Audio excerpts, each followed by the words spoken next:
Chất tẩy rửa. Chất tẩy rửa.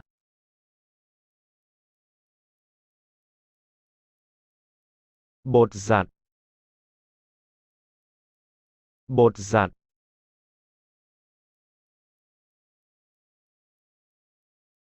Vòi nước. Vòi nước.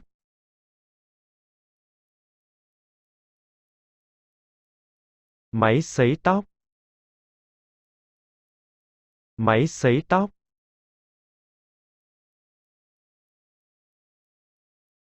Mắc quần áo.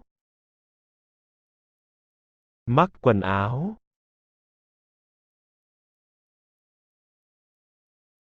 Quần áo cần giặt.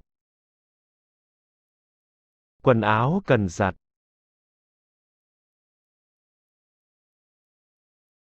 Chổi lau nhà. Chổi lau nhà.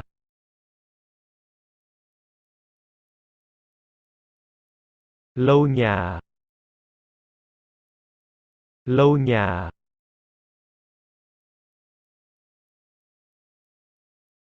Dao cạo râu.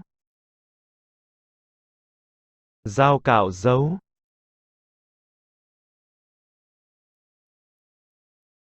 Cái kéo. Cái kéo.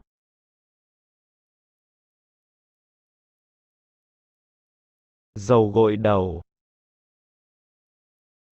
Dầu gội đầu.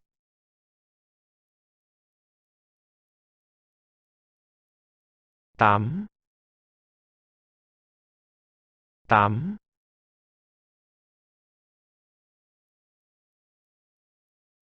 Xà phòng. Xà phòng.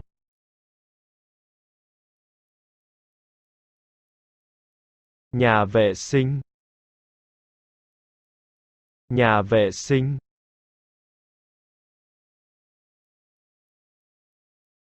Giấy vệ sinh.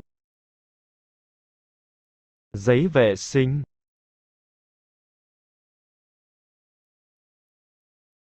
Bàn chải đánh răng. Bàn chải đánh răng.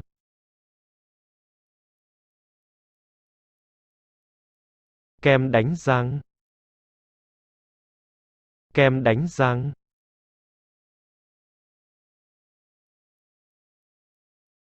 Khăn tắm. Khăn tắm.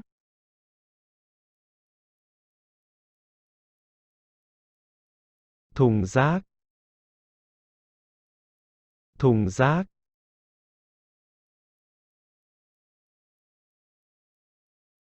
Máy giặt. Máy giặt.